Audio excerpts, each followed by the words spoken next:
Got it? an answer. Ready? I'm asking you questions. I thought I asked the question. It's a little wobbly. What? Do you want to answer my question? All right. Ready? You guys ready?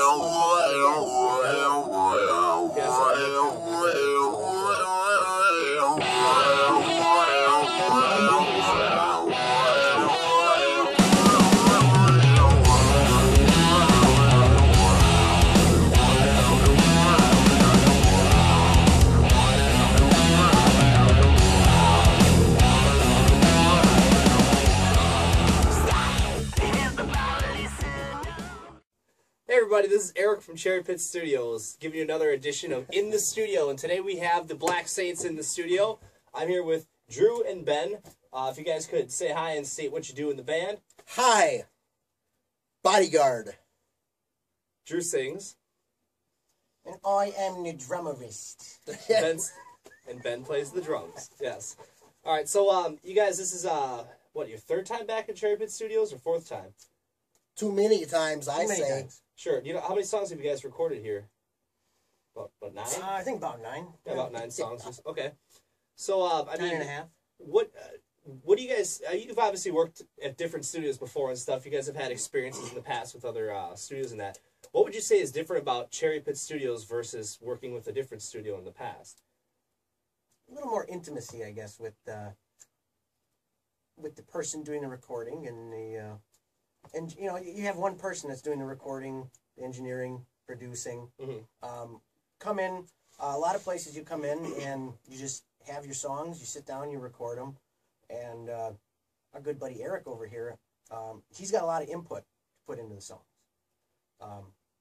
Not to sit here and stroke your ego a little bit more than. No, go. No, we already are. Yeah, absolutely. Please. But it's you know, it's a little bit refreshing to have that too, because you do get into. I don't want to say you get into a rut, but you come in and you have these songs and you've been playing them a certain way, and that's the way you learn to play them. And it's good to be challenged and have somebody else listen into it and give you some different opinions. And sometimes it's not always the easiest advice to take, and it means having to change things up. Sure. You know, on the fly. I I went through that exact thing absolutely during the recording of one of the songs, and it was to change it up. But I, in the end, absolutely agree. It was a better and I mean that's choice for the song. That's one of the things that I have with a lot of bands too, where you have a band come in and they have their artistic idea. It's their baby, and sometimes it's really hard to, you know, change the clothes on that baby or color its hair differently. Feel you know what I mean? a certain way about it. Exactly. As an artist. Because you come in, it's your song. It's a very personal thing too. Well, and, I was going to say that I appreciate it because being a vocalist, and you being a vocalist in Heroes Live, you know, when you offer me ideas, like I understand, you know, what you're doing with it vocally. Yep. But I mean, sometimes I would not have thought of some of those harmonies or some of those types of, you know, phrasing that we put in there. Sure. Yeah. Okay. Now, how long have you guys been a band as the Black Saints? As the Black Saints, what, 5 years? As I think. a business 5 years entity? now. No, not as a business entity. And From you guys, the beginning. Sure, and you guys have played Summerfest in Milwaukee, which is the world's largest music festival. You guys have played that twice now on the big stage, and before that once or twice? The band has played Summerfest 5 times. We have played the rock stage the last 3 years. Sure, and I mean, when you guys started off with playing at Summerfest, you guys started off at playing one of the side stages, of the smaller stage. I believe is the Interstate Music stage. Well, at Ben the time. wasn't even in the band at that time. And now you guys are playing on the bigger stage, opening for. We played together last year. We opened for Hailstorm. You guys opened for Hailstorm 2 years ago. Last year it was with Drowning Pool, right? Oh yeah. Yes, last year was Drowning Pool. And I mean, how I get bands in here all the time. They're like, we want to play Summerfest. The year before that too. Yeah, because they're like, we want to play Summerfest. We want to play Summerfest. And like me as a producer and recording studio, there's always bands that I like to send out to the guys that book Summerfest. But you guys have a unique story about how you got to go from the smaller stage to the big stage. I think it'd be really cool if you could share that. Yeah. So I'll take this one since you weren't even in existence at this time. Hadn't even born yet. Hey, some over here wasn't conceived yet. You know what I'm talking about? Anyway, so we had played the Casio stage, the Interstate stage, our first year, and that was good and everything. And Blackie and BB had the connection with the guy that worked for Interstate. Next year, we thought we were going to do the same thing, and we find out that guy had been let go from Interstate, so we weren't even supposed to play at all. So that second year, Summerfest started, and we didn't have a show. Mm-hmm. But then Ian from the Refugee stage came over and to the Cream City where Brian was working to get guitar strings. And the Refugee stage is a little bit smaller stage. That's even smaller. That's one of those stages that's right by the rocks. Sure. So he said that he's a manager of the Refugee stage, and they had a cancellation on a Saturday. Mm-hmm. And so Brian's like, I'll have my band do it, the Black Saints, if you guys need to find a band. So that's what happened. They brought us in. We're playing, and then I talked to him after we're done. And I was like, can I get your contact information? Because, we'd like to have Ian at Summerfest for next year. He's like, oh, I think, that's not going to really happen because Doug Johnson was walking by, happened to catch our act, mm-hmm. sat down and gave his card. We got in touch with him, and that's how we, made it like that. So very cool. So that's awesome. He also helped us out getting the Washington County Fair with Theory of a Dead Man and Puddle of Mud. That's very nice of him to do that for you guys. I mean, you guys are a good band. You deserve it, And you got that straightforward rock and roll sound, There's nothing fancy about it. It's just, it's got passion, it's got energy, and it's just good music. And I really like that about you guys, and I love working with you. I try to be fancy. Well, your scarves. We try to be fancy, and then we come record at Cherry Pit Studios, and Eric dumbs us down.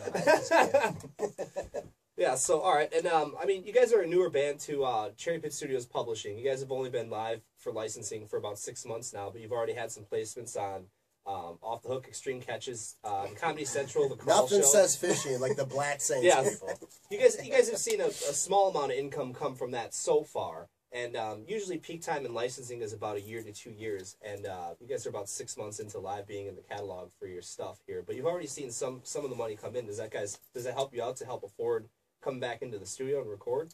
Absolutely. I mean, that's not why we even, I keep telling you that ain't why I know. we come here for that at all. That's like, so when this happens, that's on the back burner. That's completely in the back of my mind. I'm not even thinking about it. When you tell me it, I'm like, that's awesome. So definitely, that's total incentive for coming in. Sure. And I mean, there's a lot of bands, too, that I work with, and a lot of musicians and a lot of bands are like, it's not about the money. It's not about the money. It's like, I understand that. I'm a musician myself. I don't sit here and write tunes because I get paid thousands and thousands of dollars. You do it because you love it, And the thousands and thousands of dollars help. It helps. It's like a financial incentive. So you're not going to turn it down if it comes your way. As far as songwriting, how does the process go for you guys? Does Drew write songs on his guitar? Does Robert write songs? It is a completely open process. Yeah. Sure.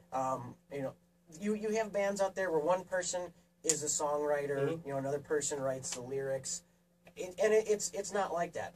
Especially in the last year and with the music that we've been recording with you, everybody has had a different kind of input on every single song. Tear It Down, one of the new songs that we're recording this latest round with you. Mm-hmm. That song came from we were at practice. Rob looks at Davey and says, "Hey, Davey, play me a punk beat or a punk riff." Yeah. Sure. Davey rips into what is still the main riff of that song and starts playing on that. I started playing what is still basically the same drum pattern that I play. Rob jumped in on top of it, and it was just so organic the way it happened. Was it a quick song? Some songs write quick, some could take a little bit of time. This song came together really quick. Nice. Really, really quick. It's a good tune, man. It's going to be on your upcoming, you guys doing an LP in the end? Yeah. Good. Do you have a time frame for when your LP's going? I know you may not have an exact date for the LP. Hopefully late spring, early summer. Late spring, early summer for that? Mm-hmm. Well, we say that, but... Yeah. We say that, but our track record, we like to be we're a little bit of fashionable perfectionists when it comes to that. But no, I mean, and there's a lot of different. There's more influences at play with the newer music. Sure. That we're writing. We're definitely not. I don't want to say that we ever limited ourselves, but we've opened up musically. Sure. A little bit more, and I mean, you're going to hear that just the difference in all the songs that we're recording. There's no two songs that it's like, okay, yeah, this is good and this is good, but they really, really sound alike. Yeah. The songs just, they're so diverse, and there's so many different influences at play. And that's another thing, is that, you know, it's not like somebody has one of their ideas and they don't want to bring it to the Black Saints because they think it won't fit. Mm-hmm. And it's like, now, these ideas, well, if it's coming from you, you're in the Black Saints, it will fit, because that's... make it the Black Saints. Right, exactly, and that increases our diversity, it's like and you appeal to a broader audience. Sure, it's like when my 4-year-old son, Rylan, plays with Play-Doh. You start off with just a little thing, and you mold it into something that's your own. Mm-hmm. So, that's what I mean. Everybody has their input. One of the funniest stories I like to tell is anyone that knows me and my drumming influences knows that I come from more of a metal background in drumming. We didn't even let them in the Black Saints at first. We turned them away. And you're too metal. They did. We did. No shit. You're too fast. You got to slow down. Point of the story is when I first got into the band, there was a lot of that went on. Hey, you know, you need to simplify your fills and just slow down a little bit with things. And that was a very good learning experience for me, as boring as it was at first. But you learn different ways to fill those in. But the point of the story is, one of the things that I was told when I got into the band is, you will never play a double kick drum in a Black Saints song. And what happened this last session? And all I need to tell you is go and listen to Tear It Down. Mm-hmm. And that's, you know, allowing different influences into the songs that we may not have considered before. Sure. Absolutely. So, what's next for you guys? Do you have any upcoming shows in the near future you want to talk about? In Milwaukee? I know you guys just got done playing Chicago and Milwaukee, a little like weekend. Doing that again, 21st in Chicago, 22nd at the BBC. Okay, and we're in Chicago on BBC? The Elbow Room, 21st in Chicago. Of February. Mm-hmm. Okay, and then 22nd in Milwaukee at the BBC. Yeah, I kind of like doing that, the sort of back-to-back type deal. Makes you feel like a real band playing gigs. We're doing it! We're doing it, aren't we? We're really doing it! Yeah. Now we got some questions for you. Okay. How long have you been doing this? Is this coming from you guys? In case you didn't meet us, this is Ricky Szymanski. This is my brother, Victor Szymanski. Hey, Ghost. How you doing? Hi, we're the Szymanski brothers, and we're ready to believe you! Alright. We're fucking ready to believe you!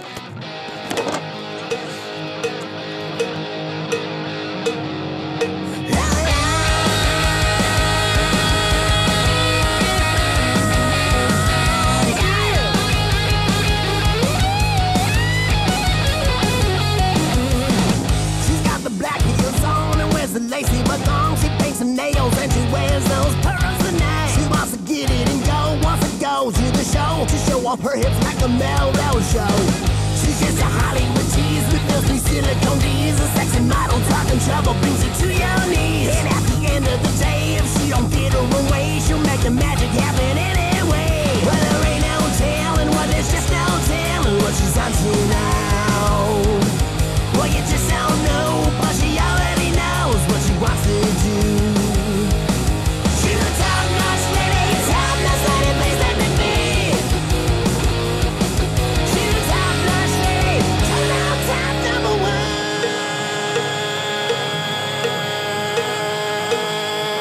But come on!